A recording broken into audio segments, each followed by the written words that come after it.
What is going on, guys? It is Wrestlelamia here, back with another video.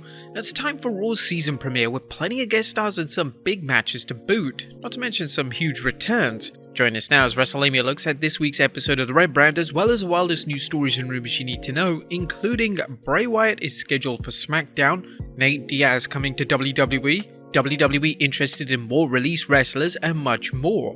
Be sure to subscribe and hit that notification bell for daily wrestling videos, and follow us on Facebook for exclusive lists. Also check out Wrestlelamia.co.uk and our non-wrestling channel, Incredible. Now, as always, we won't recap the matches, but just provide you with the good, the bad, and the downright ugly. As always, we start off with the good as number one, a boisterous Brooklyn crowd. Last night's Raw had a fantastic soundtrack as the fans at Brooklyn's Barclays Center were fire. There's nothing like a loud crowd when it's a sporting event, concert, or a wrestling show, and the fans were on fire from start to finish. Number 2, Sami takes care of Usos business. Last night's Bloodline appearance was actually entertaining, largely due to the drama between Sami Zayn and Jey Uso. There are so many times you can see Roman Reigns boast about being the best before you reach the remote, but the WWE changed things up by shifting focus to what everyone really cares about, Honorary Usos Sami Zayn's antics to keep the hot-headed Jey Uso under wraps.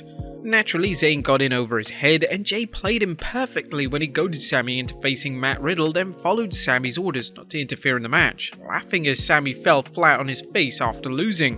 While some fans are bored with Roman Reigns' never-ending title run, many are thrilled with Sami Zayn's hijinks. Number 3, Dominic descends to new lows. Oh, Dominic, how could you? Well, he's leveled up in scumbag big time last night as he attacked his father, adding insult to injury by delivering a 619 to Papa Ray. Dominic's subsequent promo where he boasted over how Rhea's concerto to Beth Phoenix did it for him was good, as was his boast that his favourite part was watching the look on Edge's face. Dominic struck another low blow by telling his dad he deserves to feel useless the same way Ray made Dominic feel his whole life. Ouch. Number 4, Judgment Day Rising. Judgment Day is benefiting from good booking and getting to beat down babyfaces on a regular basis. However, their promo work is catching up with their always excellent ring work. The group finally has turned the corner on promos, with both Dominic and Finn able to put on entertaining enough performances where they can talk for more than 30 seconds without sounding like they got a mouthful of marbles. Number 5, AJ's got backup. There were plenty of exciting angles and matches last night, including AJ Styles finally agreeing with Finn Balor that he's been alone too long. After weeks of being beat down by the Judgment Day, Styles finally agreed to accept backup, acknowledging he needed friends and family. The crowd wasn't too happy, but then in one of those dramatic reverses that make wrestling so compelling, Styles told Balor he wasn't talking about him and the Judgment Day.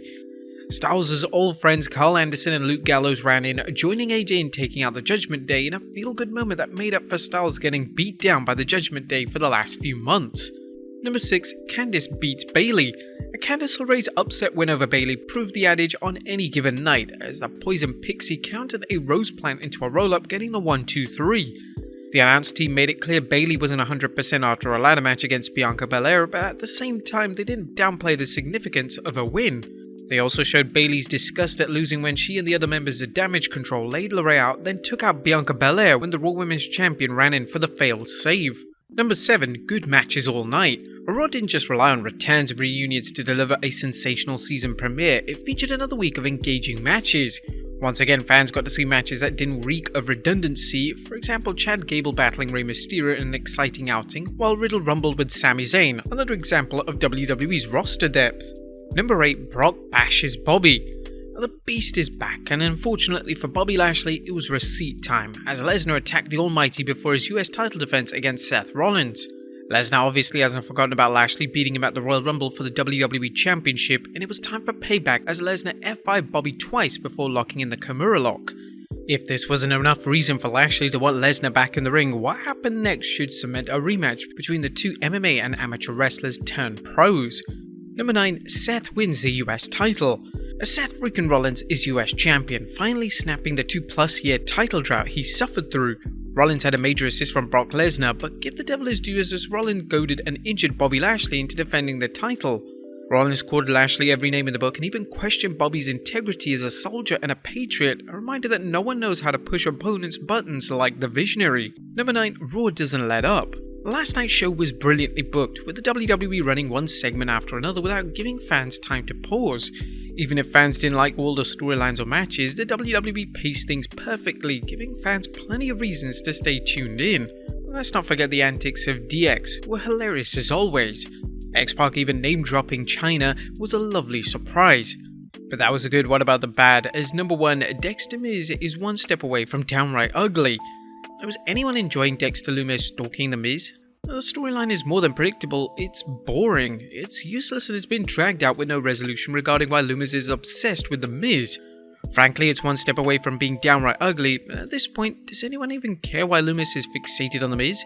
The only highlight from the Miz's birthday bash was watching Maurice, to be fair. Number 2, Bray bait and switch. Where was Bray Wyatt last night? WWE promised Wyatt would be on Raw, but all the fans got to see was a repeat of Wyatt's debut at Extreme Rules and a mystery video.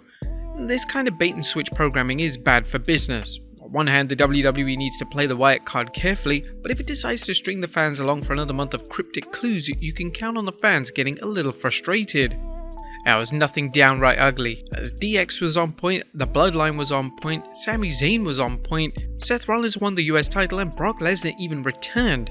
This was a fantastic Raw.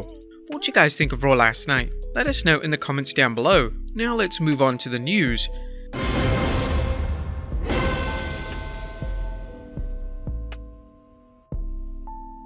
Our first story looks at is Bray Wyatt coming to SmackDown. Atop of today's news is Bray Wyatt and the report that he's headed this week's SmackDown.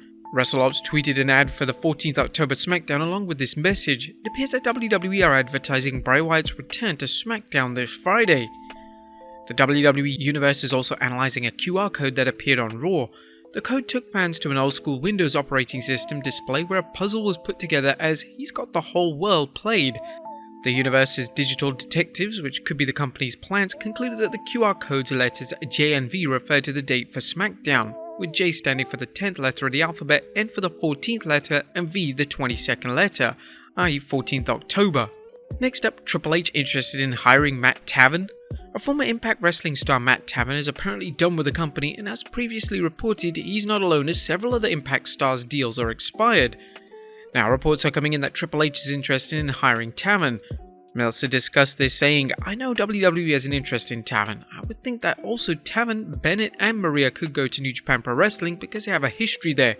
I don't know about AEW, but if there's something going on at Ring of Honor, they could go there because they were Ring of Honor people. They may all. Maria was trying to start her own women's wrestling company. Would you guys like to see any of them in WWE? Is there even room for them? Let us know in the comments down below." Next up, Rikishi wants WWE to hire his nephew for the Bloodline. Speaking of more WWE hires, Hall of Famer Rikishi is lobbying for WWE to sign his nephew Jacob Fatu. Rikishi was at a virtual signing when he discussed his nephew's value and questioned why he hasn't been signed by a major promotion. WWE, why don't you guys sign him, Jacob Fatu? AEW, I believe he does still have a contract with MLW, otherwise he wouldn't be there. Obviously neither WWE nor AEW can sign Jacob Fatu if he's under contract, but it sounds like Uncle Rikishi is eager to see his nephew move up to the big time. Next up, Nate Diaz joining the WWE.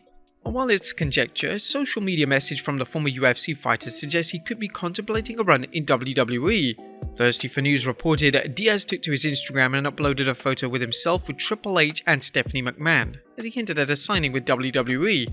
Even more interesting is what Diaz wrote in the post. We'll see what's about to happen next.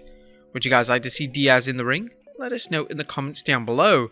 And finally, Sara Lee's family releases a statement. Last but not least, Sara Lee's family has released a statement thanking the wrestling community for their outpouring of sympathy and their generous financial support following the shocking pass of the 30-year-old former wrestler who left a husband and 3 children behind.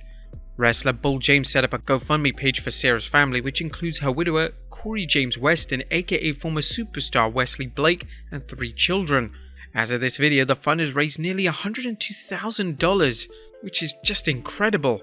But there you have it folks, the wildest news stories and rumors you need to know. Be sure to leave your comments down below, and I'll see you next time with some more wrestling content.